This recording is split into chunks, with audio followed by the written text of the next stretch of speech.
Hello everyone, and welcome back. I'm really happy you're here with us today. Hi everyone. Welcome back. I hope you're comfortable, maybe sitting near a window, walking with your headphones on, or making a quiet cup of coffee. I have coffee today. It smells amazing. The room is calm. There is soft music in the background. Everything feels peaceful. That sounds perfect. It was perfect, Ron. Until I remembered today's topic. Oh no. What happened? Today we're talking about self-discipline. And honestly, this topic knows too much about me. Really? Yes. It knows about the alarm I ignored this morning. It knows about the workout I skipped. It knows about the chocolate I ate while saying, "This is my last piece." How many last pieces were there? Emotionally, only one. Technically, maybe 4. I respect the honesty. Thank you. I'm trying to be brave. Well, this is exactly why self-discipline matters.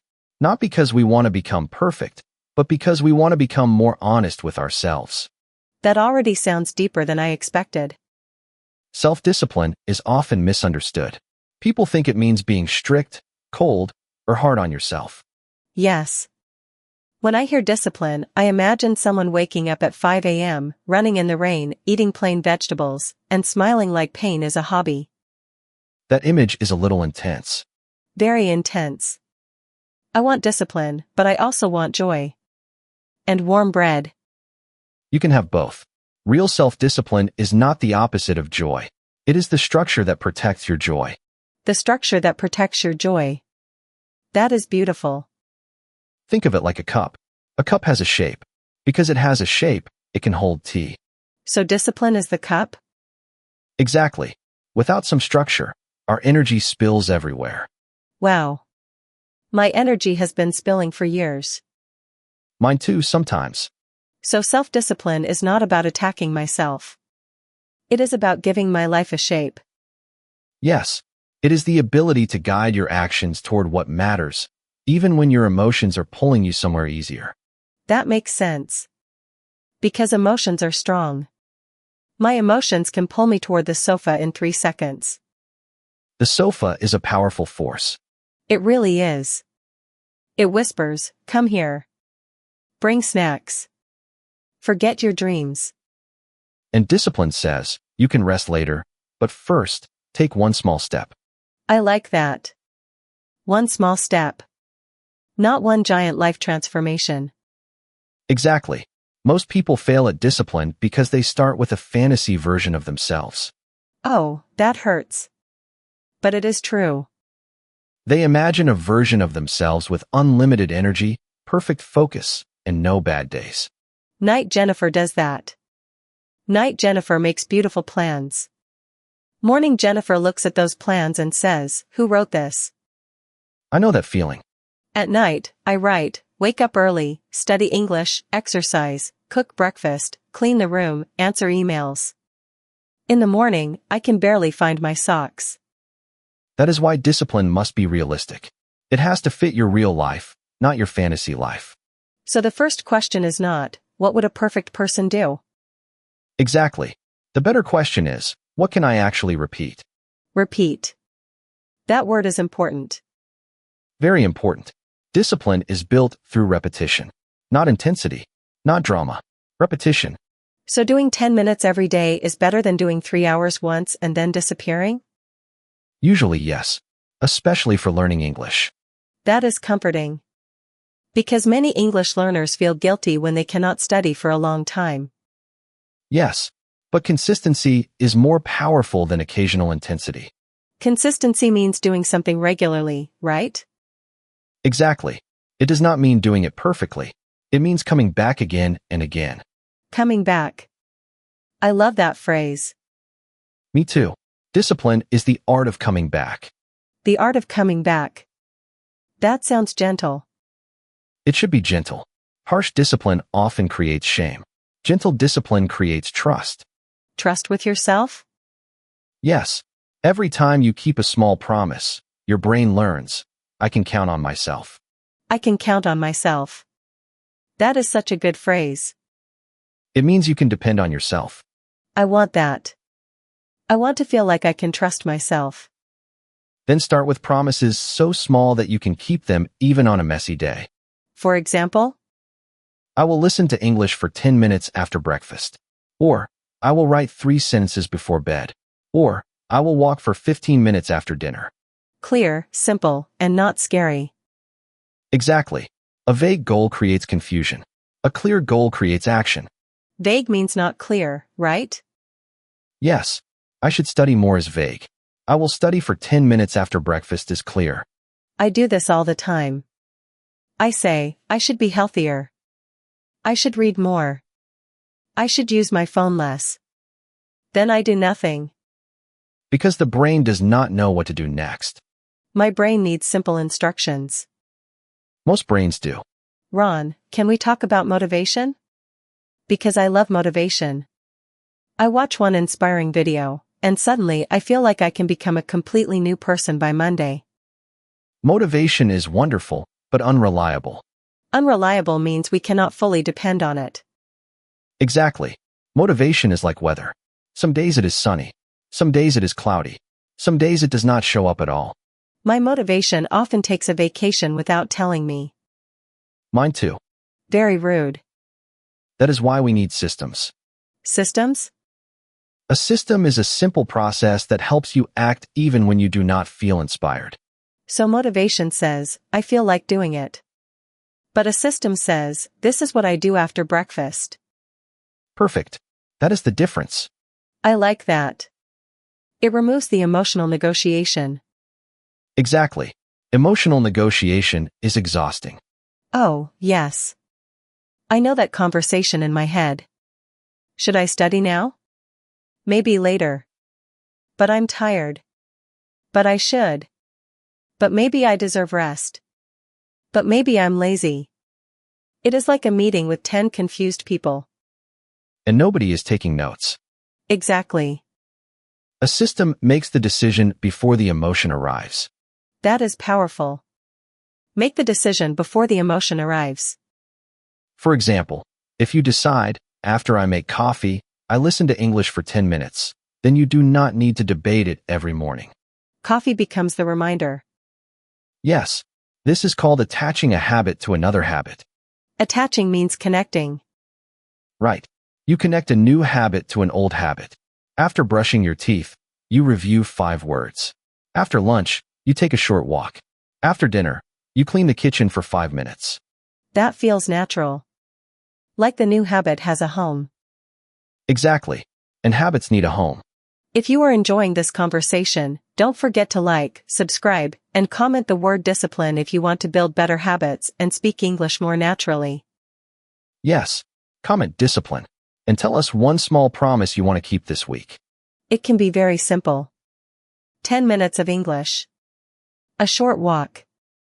No phone before bed. Drinking water in the morning.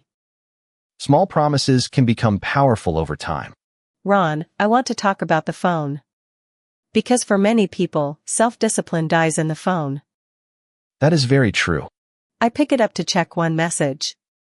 Then I see a video. Then another video. Then I am watching a man restore an old chair.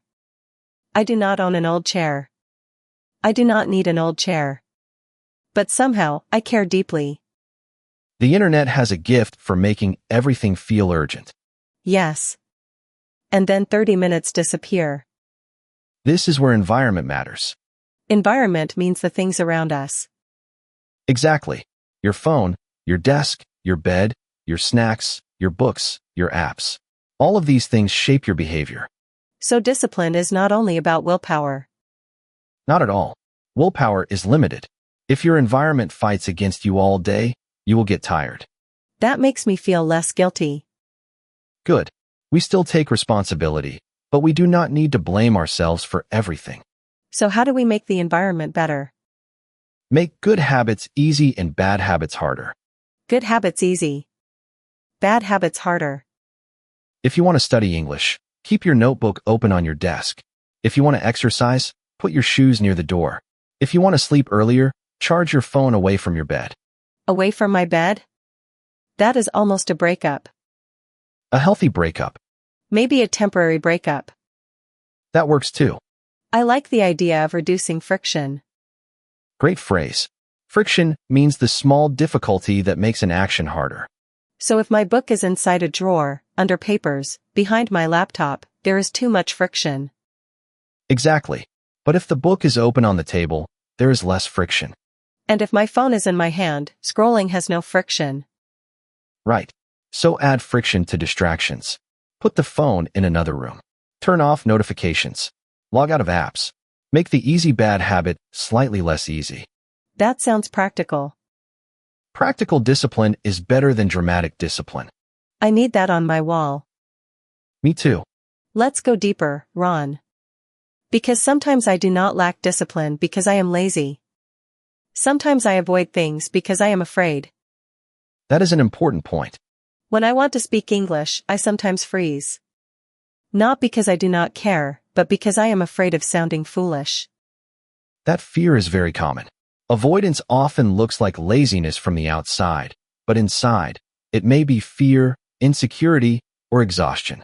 Avoidance means staying away from something difficult. Exactly.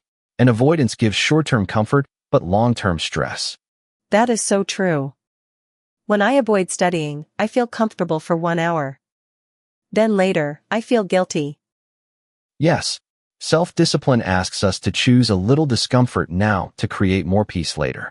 A little discomfort now, more peace later. Exactly. And it does not have to be huge discomfort, just enough to grow. Like speaking one sentence in English, even if my voice shakes. Yes. Or opening the book for 5 minutes, even if you feel tired. Or answering one email I have been avoiding. Exactly. I think people need to hear that discipline can be emotional. It is not just calendars and checklists. Absolutely. Discipline is also about identity. Identity means how we see ourselves. Yes. If you keep saying, I am lazy, you create an identity that makes change harder. So what can we say instead? I am becoming more disciplined. I am a person who keeps small promises. I am learning to come back. I am learning to come back. That feels kind. It is also realistic. You do not need to claim perfection. You claim direction. You claim direction. I love that. Direction matters more than perfection. I think this is also true for English. Instead of saying, my English is terrible, say, my English is improving. Exactly. Or, I am becoming more confident in English. I am becoming more confident in English. Beautiful. It feels different. Less heavy. Words shape emotion. Emotion shapes action. Action shapes identity. That is deep, Ron. But still simple. Deep but simple. My favorite kind. Now bad days. We need to talk about them. Yes. Because bad days always come. Exactly. Many people only plan for perfect days.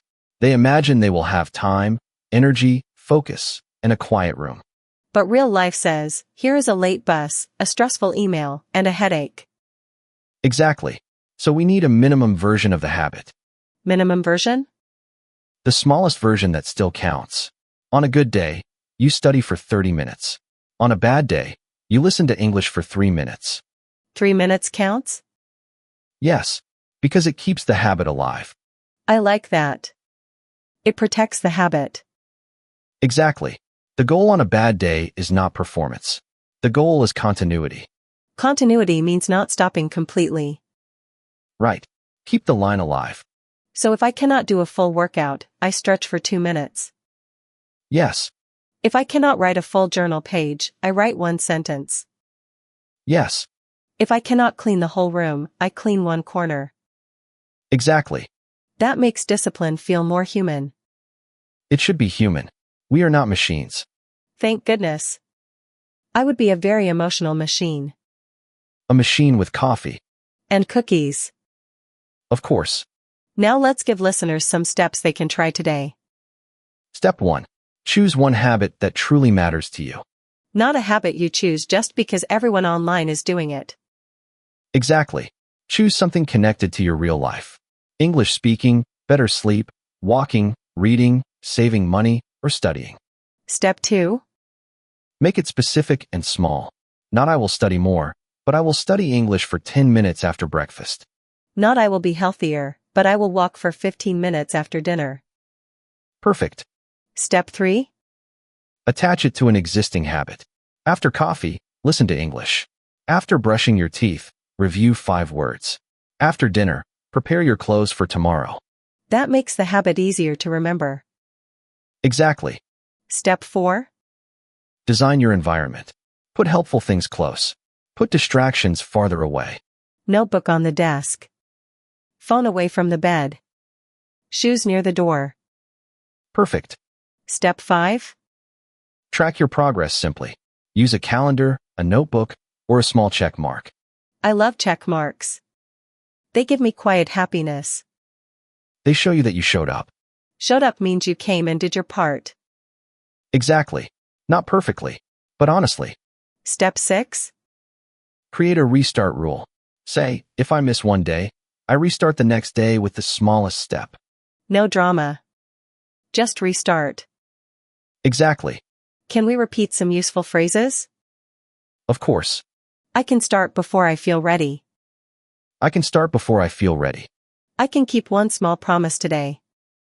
I can keep one small promise today. I am becoming more disciplined. I am becoming more disciplined. Direction matters more than perfection. Direction matters more than perfection. I showed up today. I showed up today. No drama. Just restart. No drama. Just restart. I love these. They sound natural, but they also feel encouraging. That is the goal. Useful English, useful life. I want to imagine our listener right now. Maybe they are sitting in a quiet room after a long day. Maybe it is raining outside. Maybe they have a notebook open, but they feel tired. Maybe they are walking outside, listening to English, trying to improve little by little. Dear listener, if that is you, I want you to know something. You do not need to change your whole life today. You only need one small action. One honest step. One promise you can keep. And if today was messy, you can come back tomorrow. Always.